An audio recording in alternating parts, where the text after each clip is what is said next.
Yarana et bienvenue dans ce nouvel épisode des Pacific Buzz, le podcast des entrepreneurs polynésiens. Pour ce nouvel épisode, nous sommes partis à la rencontre d'une créatrice qui manie avec talent les perles noires, l'or et les diamants, le tout monté sur des bracelets, boucles d'oreilles et autres colliers. En effet, nous sommes reçus par Perle Renvoyée qui gère la marque et les magasins T'éveilles Perle et elle nous accueille aujourd'hui, l'occasion d'évoquer son parcours en tant qu'entrepreneur et de parler d'une ressource importante pour notre Fénois, la perle et le marché de la bijouterie.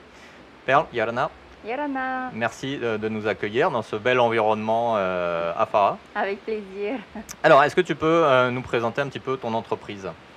Alors, l'entreprise que je gère actuellement est à la base une entreprise familiale que ma mère, Titawira Puerava, a créée en 1997, même un peu avant, qui est déjà dont ma grand-mère, qui est sa mère, a une passion pour la perle. Donc récemment, c'est vrai, il y a 4 mois, je viens de connaître la véritable histoire du déroulement de cette création d'entreprise où ma grand-mère a décidé de suivre son époux dans les îles et d'ouvrir un commerce d'alimentation. À cette époque, il faisait du troc en fait pour payer les courses et à manger de perles. Donc du coup, sur ça, ils étaient payés par la perle. Donc, elle a lancé ensuite de récupérer ces perles. Il y a eu une création d'une ferme perlière qui a suivi ensuite de création, de vente, de porte-à-porte et d'où T'éveilles Perle est né. D'accord, ok.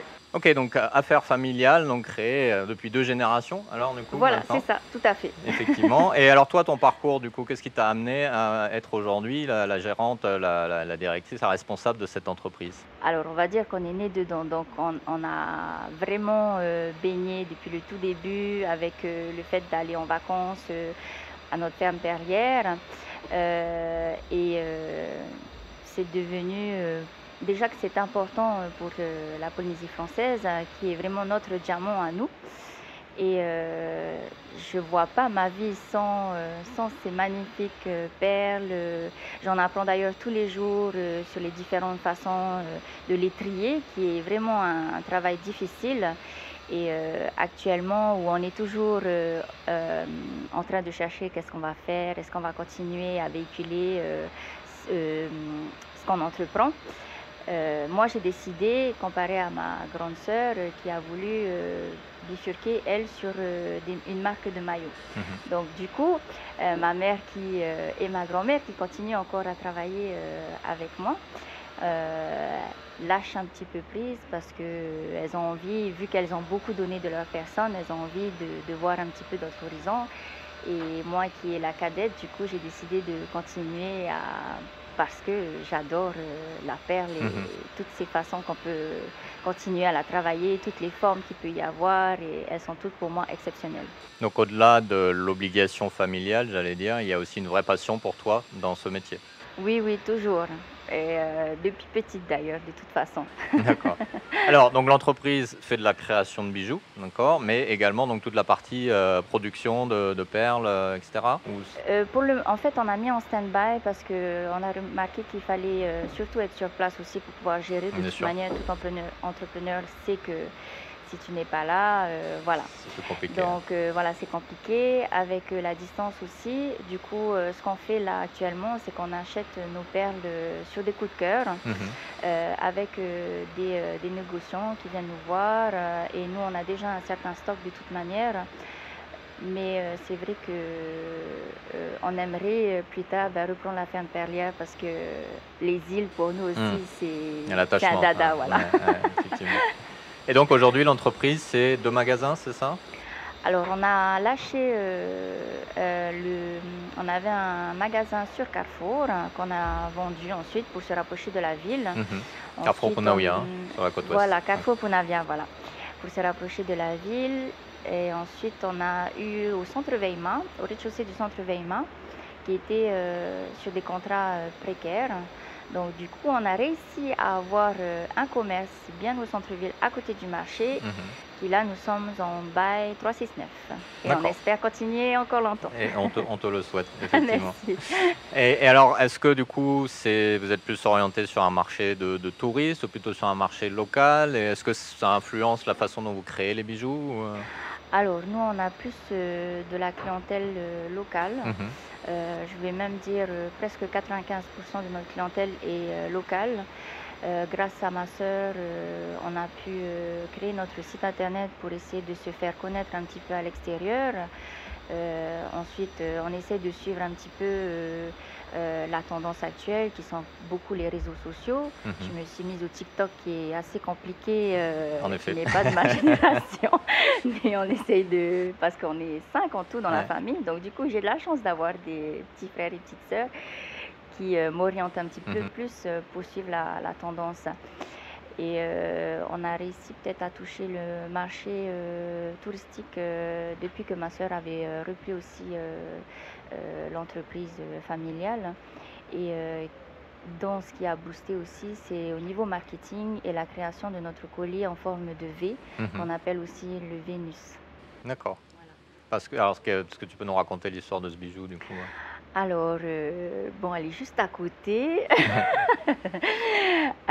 Alors, du coup, ma sœur, elle a fait beaucoup de créations hein, pour arriver justement à la finalité de cette forme de V. D'ailleurs, ma mère se tirait les cheveux car elle en utilisait des perles à gogo. Mais au final, on est vraiment content de ce résultat. Et le V, en fait, représente la déesse Vénus, du Mhm. coup, qui représente l'amour et ce qu'on a envie de véhiculer, qui, pour chaque femme, une perle. D'accord. Ok, donc c'est un peu la pièce ambassadrice de la marque. Oui, oui, oui, c'est vraiment notre marque de fabrique, Mhm. le Vénus. D'accord. Alors, on sort d'une crise sans précédent. Ouais, le Fénois a été touché comme tout le monde. Comment ça s'est passé pour vous pendant cette période? Où vous en êtes aujourd'hui? Alors, on va dire que ça a été un petit peu difficile déjà un petit peu avant le Covid, Mhm. parce que bon, on a eu des petits soucis internes au niveau de la gestion, mais grâce au Covid, enfin, grâce, on va dire un peu entre parenthèses, on a pu avoir ce grand mur en fait en face de nous en nous disant qu'il fallait vraiment que soit on allait complètement perdre la boutique, soit il fallait qu'on trouve vraiment des solutions pour pouvoir travailler sur ça et rester, garder le même cap, on va dire, pour pouvoir rester en vie. Mhm. Du coup, nous, comme on a cette clientèle locale, qui du fait que par rapport au Covid, qu'il n'y ait plus de, on va dire, de voyage où les frontières étaient fermées, je ne vais pas dire qu'on était content que les locaux du coup ont consommé plus sur Tahiti, qui nous a permis éventuellement peut-être de continuer à garder ce cap-là et Mhm. de rester encore debout à cet Ouais. instant-là. Donc, du coup, c'était un pari gagnant de miser sur le marché local. Voilà, c'est ça. Et Effectivement. après, de toute manière, c'est vrai que l'extérieur aussi nous commandait certaines choses. Bon, avec la fermeture, ça nous a bloqués. Mais je pense aussi que la positive attitude est liée aussi Mhm. pour beaucoup. Et le fait de booster, de se dire non, non, non, allez, on est une petite île, mais notre perle, elle reste magnifique. Et il y a encore de la place pour nous. Ouais, OK. Alors, dernière question par rapport à l'entreprise, avant de s'intéresser plus à toi et ton parcours en tant qu'entrepreneur.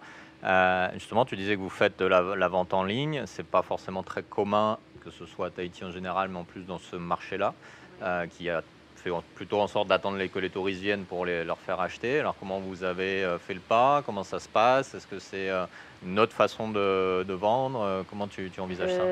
Sur les réseaux en ligne, ben, je suis obligée de, avec Instagram, on publie des photos, Instagram est une plateforme internationale. Facebook aussi y est pour beaucoup. Parfois, on paye des publicités, mais on essaie de diminuer un petit peu parce que pour avoir un certain impact, quand tu payes une publicité, il faut vraiment mettre beaucoup d'argent pour Hmm. toucher et sortir de notre zone. Et c'est vrai qu'au niveau algorithme, c'est un peu difficile Ouais, ouais, que si j'étais placée en France, qui aurait beaucoup plus de bien visibilité, sûr. peut-être, voilà, ou à Hawaï, aux Hmm. États-Unis, peu importe. Et la nouvelle plateforme TikTok qui est ressortie donc, nous a permis aussi de nous faire un petit peu plus connaître, hein. Donc, notre site internet était déjà fonctionnel depuis déjà un moment. Pour aussi ceux des îles, parce qu'il ne faut pas les oublier, Bien que sûr. eux aussi là-bas, ils veulent aussi avoir des bijoux. Mais voilà, pour attaquer les touristes, nous, on a plus visé sur Facebook et on n'a pas vraiment fait de magazine ou de Mhm. publicité telle que je sais pas moi, RTI Nuit en publicité Ouais. ou autre. Quoique cette année, j'ai voulu innover et tester de travailler avec un magazine pour voir ce que ça allait apporter. D'accord, ok. Voilà. Donc Donc adaptable. toucher une autre clientèle du coup touristique. Effectivement. Ok. Écoute, on va faire une petite pause. On se retrouve dans un moment, toujours avec Perle de TV Perle.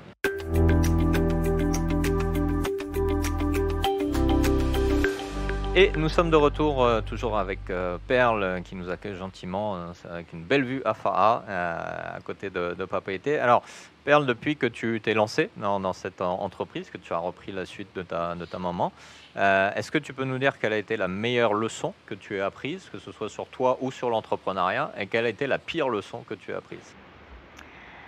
Euh, Alors, la meilleure leçon, c'est peut-être de lâcher prise.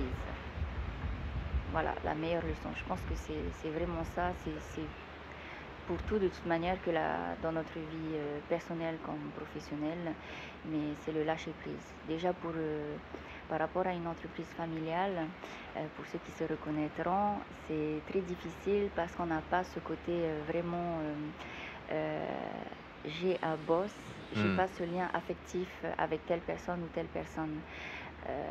Donc le lâcher prise, il a fallu beaucoup entre nous à faire à lâcher prise en fait. Ouais. Même comme avec notre mère qui elle aussi de toute manière, elle étant gérante, nous donner des ordres on va dire, ou parce qu'on ne suit pas certaines tâches, c'est assez difficile quand Hmm. on a ce lien maternel, je pense. Ouais. Alors justement, je voulais te poser la question, comment c'est de travailler en famille? Est-ce que, Ah au-delà de ben lâcher prise, comment tu gères la relation? Comment tu fais pour faire la coupure aussi de temps en temps? Parce que je pense qu'il ne faut pas parler tout le temps boulot Oui, non oui. plus. Il Comment vous y a gérez du ça? il y a des disputes, des grosses disputes, ça c'est sûr, des claques qui se portent, des portes qui se claquent, pardon. Oui, c'est mieux que les claques qui se portent. Oui, voilà. Mais après, au-delà de ça, c'est quand même, on peut pas changer sa famille et on a quand même appris ce soutien-là, de se dire que même malgré les disputes, de toute manière, on sait qu'on peut compter les uns sur les autres. Mhm. Comme avec de toute ma soeur ou avec mes petits frères et petites sœurs, on aura toujours ce conflit, mais on aura toujours aussi ce soutien-là que si on a un souci ou si on demande ah, est-ce que qu'est-ce que tu en penses? On sait que entre nous, famille, c'est difficile de se poignarder. Oui, Voilà. ouais, c'est-à-dire qu'après, il Donc, faut vivre avec, quoi. voilà, faut Tu vivre peux pas les avec, virer. mais je changerai pas ma famille. Ouais. Donc ça s'apprend, ça veut dire qu'il faut poser des limites, il faut aussi faire attention à soi Voilà. peut-être aussi par rapport à tout ça. Après, je pense que c'est vrai que dans une entreprise familiale, si on vit tous dans la même maison, on n'a pas vraiment de coupure parce que quand on se réveille le matin, on parle déjà de travail. Quand on rentre, on parle de travail. Il n'y a pas vraiment. Mais moi, j'ai décidé de ne pas vivre dans la même maison et voilà, d'avoir cette coupure-là, du coup, familiale. Euh, mais j'essaie de passer quand même beaucoup de temps avec eux. Mhm. Voilà, Ok. c'est le seul moyen que de vraiment avoir son petit jardin secret.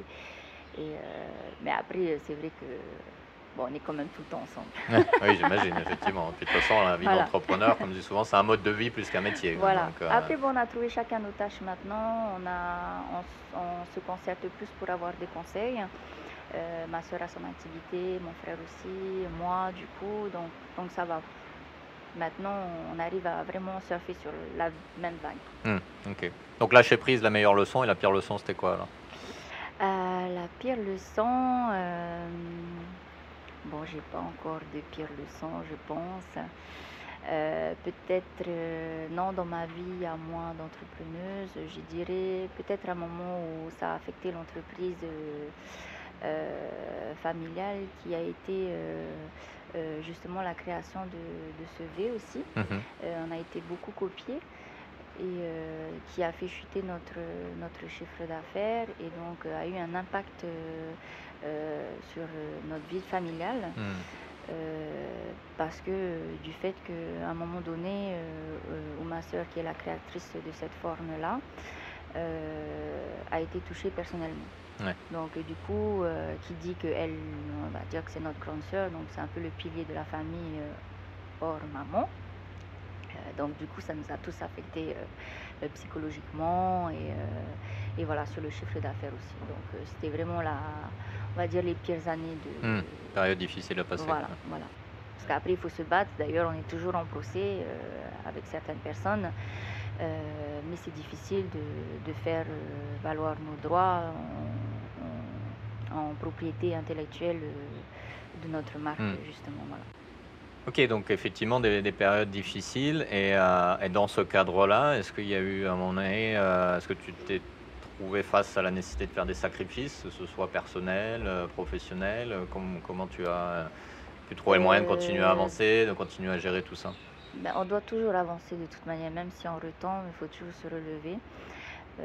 Et voilà, comme je disais, après, ce qui nous a permis à tous, c'est de lâcher prise justement, dû Mhm. aussi à cette histoire-là, parce que ben, on a été touchés, les gens nous ont critiqués, mais après, il faut laisser passer quoi. Et de toute manière, il faut continuer à aller de l'avant et se dire, et surtout croire en ce qu'on fait, et croire en Mhm. notre marque. Et je continue, moi, à me dire que de toute manière, il y a du soleil pour tout le monde. Et TV Perle mérite de continuer à tenir bon encore très longtemps. Hmm. Ok. Alors, donc tu travailles en famille, mais tu as aussi des salariés. Donc manager tout ça, bah, c'est un challenge forcément. Quels sont les ingrédients de ton style d'entrepreneur? Comment tu manages au jour le jour? Comment tu t'organises? Comment ça marche? Alors, c'est difficile. C'est difficile, mais depuis la crise du Covid, on a dû restreindre justement aussi notre personnel. Donc on se retrouve à 3 seulement. Mhm.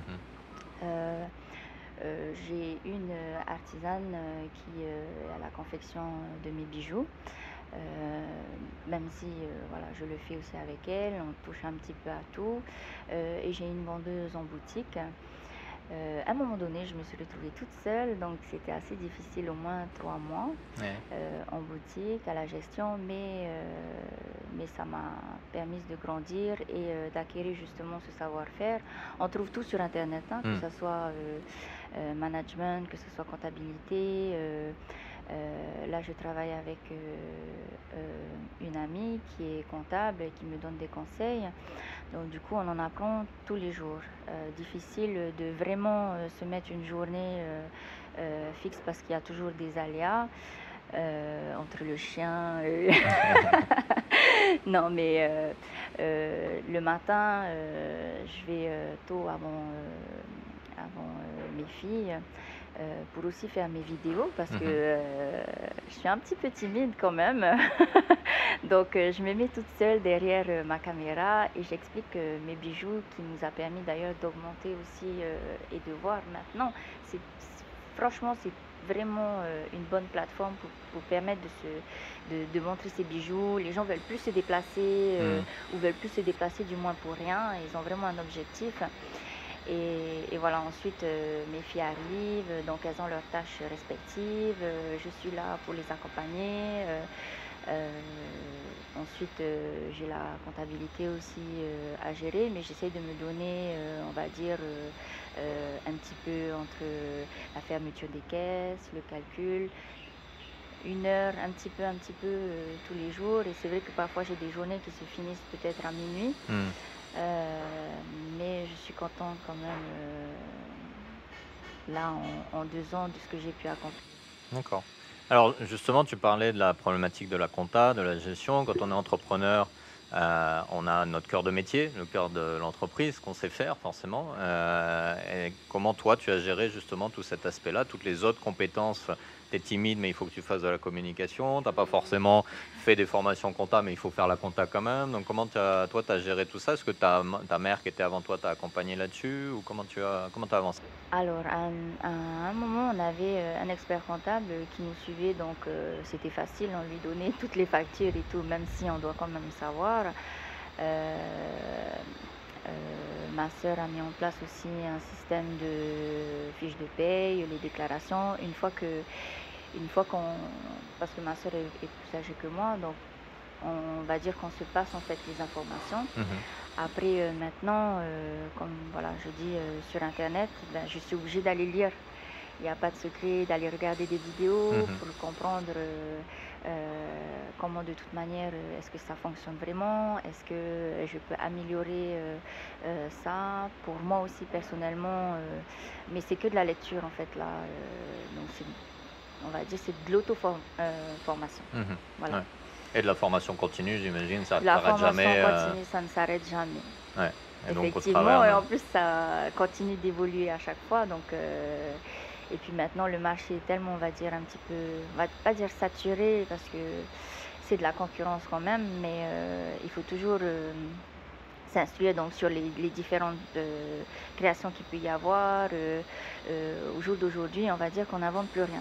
On Hmm. s'instruit de ce qu'il y a déjà, on reprend des anciennetés, que ce soit des années 90 jusqu'à maintenant ou même des années 80, avec, on fait un mélange avec la génération de maintenant Ouais. et voilà, on arrive à trouver. Mais ouais, il Oui, faut se parce que ça doit pas former. être facile tous les jours de trouver l'inspiration aussi pour des nouvelles créations, pour Oui, oui, attirer c'est à vrai, nouveau les ouais, gens pour venir essayer de nouveaux motifs, de nouveaux exactement. Ouais. modèles. Ça doit être toujours un peu stressant quand vous lancez quelque chose de nouveau. Oui, oui, on appréhende un petit peu, mais si ça marche pas maintenant, peut-être d'ici 3 4 mois, ça va prendre. Donc voilà, c'est une constante évolution. Ouais. Et ça nécessite aussi de peut-être pas trop s'attacher à sa propre création, parce que si le public la veut pas, faut accepter à la laisser partir aussi peut-être, non? C'est comme l'art, je veux dire. Ouais, Bon, c'est subjectif. ouais, voilà, Ouais. c'est ça. À un moment donné, ah ben c'est pas mal. Ah oui, mais ça fait 10 ans qu'on a sorti ça, mais Hmm. les gens à ce moment-là, ben, ils trouveront ça à leur goût. Je Ouais, sais pas. ça va répondre à leurs envies du On moment. sait pas comment. Enfin, moi personnellement, je sais pas comment expliquer, mais c'est des tendances, Ouais, voilà. il n'y a pas d'algorithme pour ça. Voilà, c'est ça. Alors, je voudrais revenir, avant de faire une deuxième pause, sur un point que tu as évoqué tout à l'heure, c'est que tu es quelqu'un de timide, tu l'as dit. On vit dans une société de l'hyper-communication, il faut être Oui. partout. Tu l'as dit, pour toi, c'est un challenge. Donc, comment tu gères ça exactement? Est-ce que tu peux nous détailler cet aspect-là? Comment tu t'es motivé à le faire? Oui. Qu'est-ce que tu as trouvé des techniques? Parce que je pense que ça peut intéresser beaucoup de nos auditeurs qui sont également timides et Oui, oui. entrepreneurs, Et il faut se forcer, hein. tout simplement. Voilà, il faut se forcer à aller vers les gens déjà. Ça, c'est un premier geste déjà dans la vie de tous les jours. Mhm. Dire bonjour, Ça commence comment par ça. allez-vous, voilà, s'intéresser. Après, moi, je me suis mise à la danse tahitienne, donc Mhm. où je suis arrivée à, on va dire, un bon niveau. Et du coup, ça m'a aidé aussi, la scène, à prendre un peu plus confiance en moi. Voilà, donc il faut se forcer. Il y a pas de secret. Bon, après, voilà, maintenant, on va dire que on n'a pas le choix.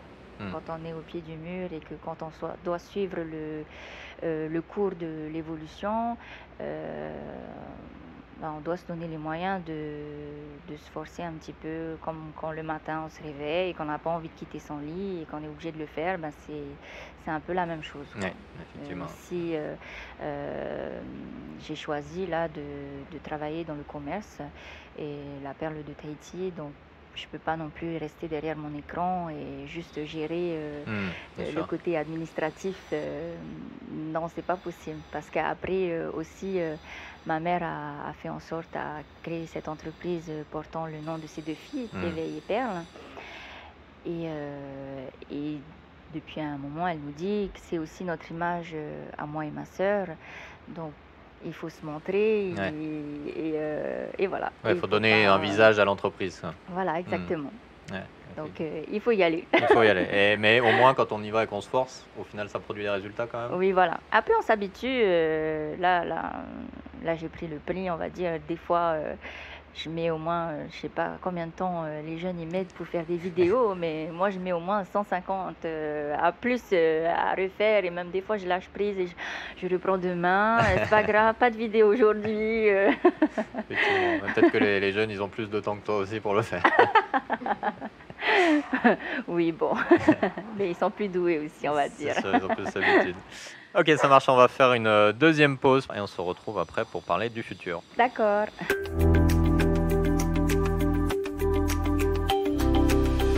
Et nous sommes de retour pour la troisième partie de cet épisode des Pacific Buzz avec Perle et son chien, visiblement, qui Ouais. a envie de participer à l'épisode également. Alors, on va regarder un petit peu vers l'avant, vers demain. Je vais te poser 3 questions rapides. Tu me réponds optimiste, pessimiste et on rentre dans le détail après. Ok. Ok. Donc, ton avenir personnel, optimiste, pessimiste. Optimiste. L'avenir de ton entreprise. Optimiste. L'avenir du Fénois. Optimiste. Avec. Ok, on va revenir dessus. Alors, toi et ton entreprise, optimiste parce que. J'y crois. Ouais. J'y crois en cette marque hein, parce que ça fait très longtemps qu'on existe quand même. J'y crois parce que ma sœur, elle a créé un produit qui a boosté notre notoriété Mhm.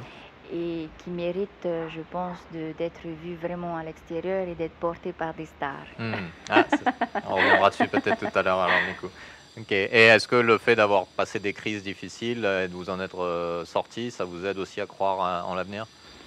Oui, de toute manière, comme dans toute entreprise, il y a des hauts, il y a des bas, il y en a qui ferment, mais qui ferment et j'espère qu'ils réouvrent autre chose à côté. Donc, même si on va dire que si jamais il advient que on risque de tomber dans quelque chose qui sera pas relevable, je pense qu'on peut quand même ensuite créer autre chose à côté qui, en fait, qui débouchera de cette entité aussi. Voilà. Effectivement. Donc, Optimiste. ouais. Ok, ça marche. Et donc pour le Fénois, c'était oui optimiste, mais avec un petit mais. Ah non, mais ça, je pense que c'est la vie de un peu tout le monde. On n'y croit pas trop. Ça dépend des années. Et, Ouais. voilà. Mais Alors non. qu'est-ce qui fait qu'on n'y croit pas? Qu'est-ce qui fait qu'on pourrait y croire? C'est un peu difficile. Bon, je m'y connais pas vraiment sur le sujet parce que déjà rien qu'une chose à la fois est déjà compliqué à gérer. Mais je pense que pas optimiste parce que euh, il y a tellement de choses à faire avec notre Fénois que je trouve que c'est dommage de prendre un petit peu de temps sur parler d'autres choses qui ne nous concernent pas forcément ou de se crêper un petit peu le chignon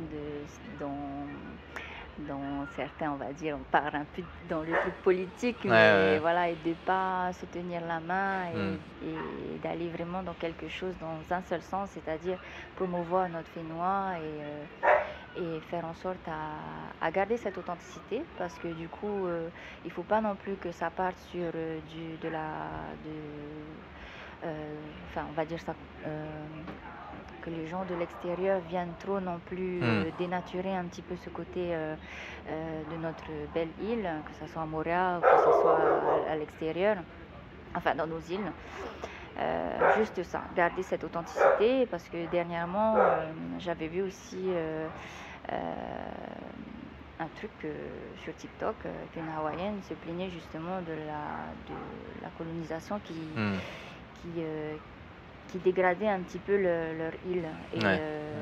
Et récemment, dont je suis une amie qui se bat justement sur Montréal pour préserver notre beau paysage. Donc c'est juste sur ça que on peut promouvoir notre île et toujours en gardant cette authenticité-là et cette fraîcheur de nos Polynésiens. Et d'ailleurs, c'est pour ça que tout le monde veut venir Bien ici. sûr. On a ce côté chaleureux et qu'il ne faudrait pas perdre avec le temps. Ouais. Donc, pas perdre du temps sur les choses qui servent à rien et se serrer les coudes pour Voilà, prendre en main plus, notre propre destin. Quoi. voilà. Ouais. Ok. Et Bon, il y a voilà. quand même de bonnes raisons d'être optimiste alors. Voilà, voilà. Il y a du boulot, mais c'est possible. Oui.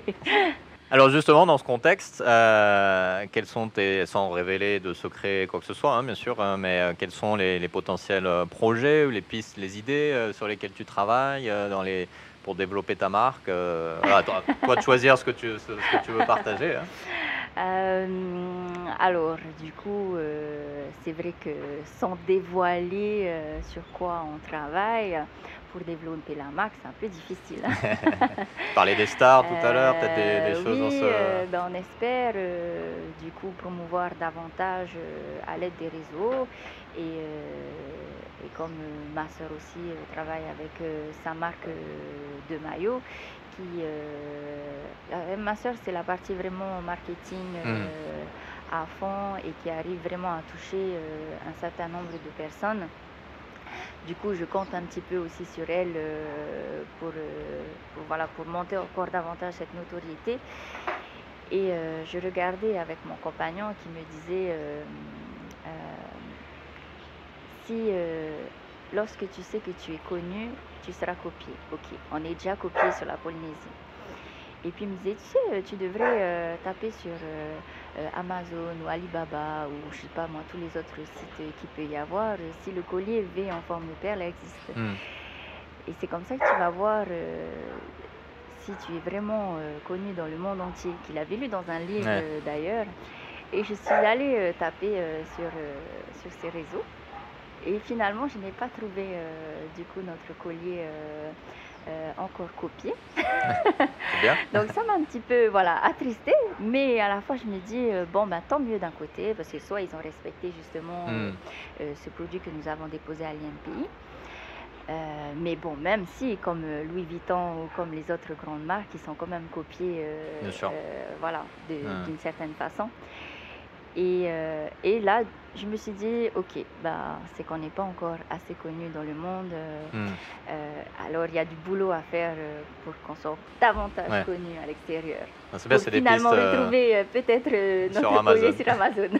Mais du coup, c'est des pistes de développement pour vous qui s'ouvrent. Du coup, des nouveaux marchés. Voilà, c'est ça. Alors justement, tu disais donc ce collier est déposé à l'INPI. Est-ce que c'est quelque chose d'habituel dans le secteur de la perle ou est-ce que c'est quelque chose de nouveau? Est-ce que tu penses que pour nous à Tahiti, la propriété intellectuelle est quelque chose de très important sur lequel il faudrait qu'on fasse attention? Ben non, pas assez important parce qu'on n'a encore rien gagné au niveau procès. En local, hein, c'est... Voilà, local.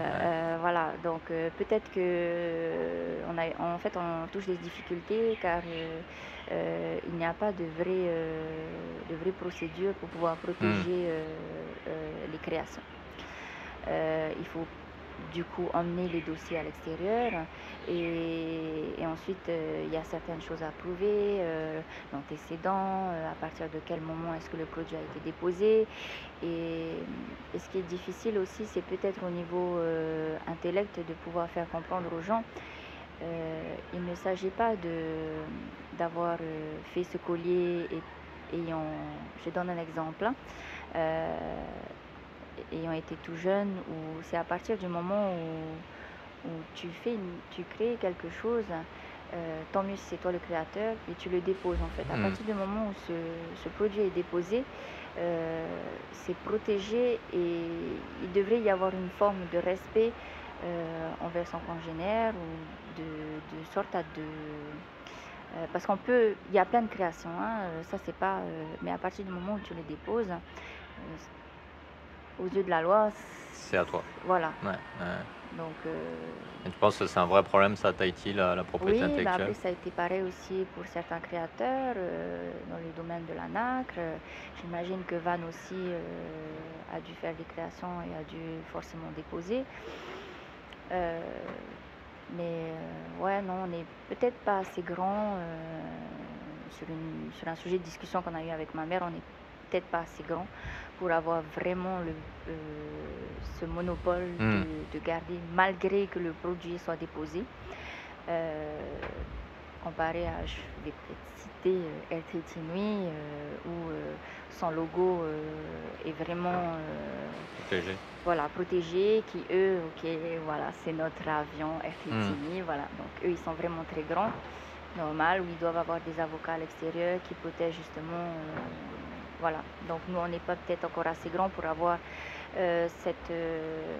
ce financement nécessaire pour être vraiment protégé, quoi. Pour assurer la protection efficacement. Exactement, Quoi. C'est marrant ce que tu dis parce que récemment, dans notre podcast anglophone, on a interviewé une entrepreneur de Papouasie qui a fait un procès contre une entreprise chinoise qui avait volé ses Ah, motifs, des motifs ouais, artisanaux de Papouasie et qui nous disait que peu importe la taille, en fait, elle s'est dit non, c'est à nous. Donc il faut exactement, ouais.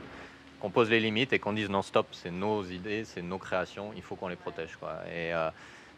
Est-ce que Mais tu es après, ça d'accord avec devient, ça? Est-ce que tu penses qu'il faudrait peut-être mettre l'accent là-dessus chez nous, hein? oui, ben, on continue à se battre de toute manière avec ma sœur qui continue d'être dessus, parce que bon, ça reste aussi sa création à elle, sous le nom de TV Perle. Mais c'est sûr que ben, c'est ton enfant, en fait, c'est ton bébé, c'est Bien ta sûr. création. Donc, mais après, ça pose problème au niveau financement, parce que les avocats, ça coûte.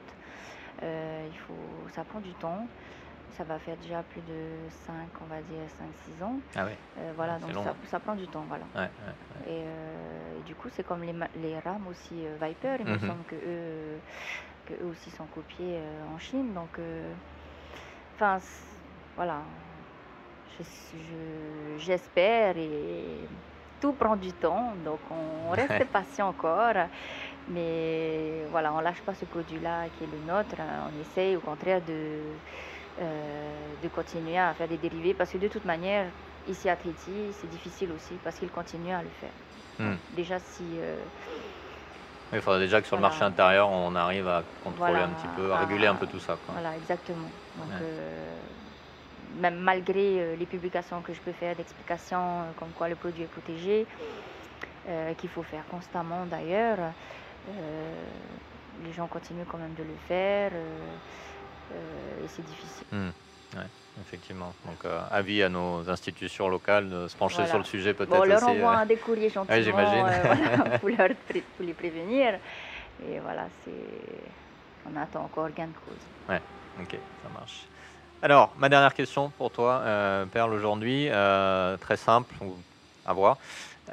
Si tu avais une recommandation à donner à celles et ceux qui nous écoutent, qui peut-être certains envisagent de se lancer dans l'entrepreneuriat, certains y sont peut-être déjà, de ton expérience, de ton vécu, si tu avais un message à partager avec nos auditeurs, ce serait quoi?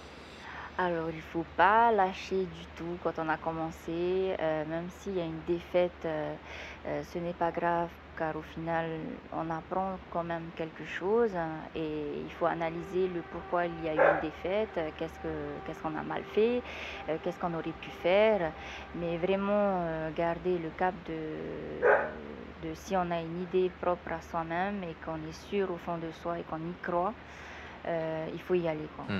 Il faut y aller, il y a du soleil pour tout le monde, c'est pas parce qu'un tel a fait ça que non, d'un côté on s'en fout de ce que les gens ils peuvent dire parce que euh, dans- moi j'écoute souvent des podcasts sur la réussite, sur l'entrepreneuriat et on n'a rien sans rien. Voilà, il faut continuer à travailler et il faut se lever. Oui, c'est la première des choses à faire. Voilà, il faut se lever, il faut se faire violence. Et on dit souvent que c'est dépasser les 21 jours qu'on prend le rythme. Donc 21 jours dans une vie, c'est rien du tout. Effectivement. Donc il faut continuer Ok, jamais lâcher. et jamais lâcher. Ça marche. Écoute, merci pour ce joli message d'espoir. Merci de nous plaisir. avoir reçus et bon courage dans tous tes projets Merci. et à ton entreprise. Super, merci à vous aussi, bon courage. Voilà. Voilà, c'était donc le nouvel épisode des Pacific Buzz, enregistré en bord de mer à Fara, chez notre invité Perle de TV Perle. Son parcours familial et personnel est intéressant et exemplaire de détermination, d'adaptabilité et de résilience. Mais si je retiens une chose de cet épisode, c'est également cette nécessité, encore trop ignorée au Fénois, de protéger les créations de nos entrepreneurs. Bien trop souvent, nous ne mettons pas assez d'attention à ce sujet, Et que ce soit à l'échelle globale, mais aussi malheureusement à l'échelle locale, trop souvent, le manque de protection des créations, inventions et innovations de nos entrepreneurs sont copiés, répliqués et génèrent une vraie perte de revenus et de richesses pour notre économie locale. L'exemple de Perle est intéressant de nombreux égards et nous ne pouvons qu'espérer que cet épisode des Pacific Buzz participera à l'émergence d'une conversation sur le sujet. Si cet épisode t'a plu, n'hésite pas à le partager avec tes proches, tes collègues ou ta famille. N'hésite pas également à le partager sur les réseaux sociaux et à le noter sur ta plateforme de podcast préférée. Ce sont tes retours et tes partages qui nous aident à continuer. Je te retrouverai donc très bientôt pour un nouvel épisode, un ou une nouvelle entrepreneur. D'ici là, prends bien soin de toi et à très bientôt. Nana!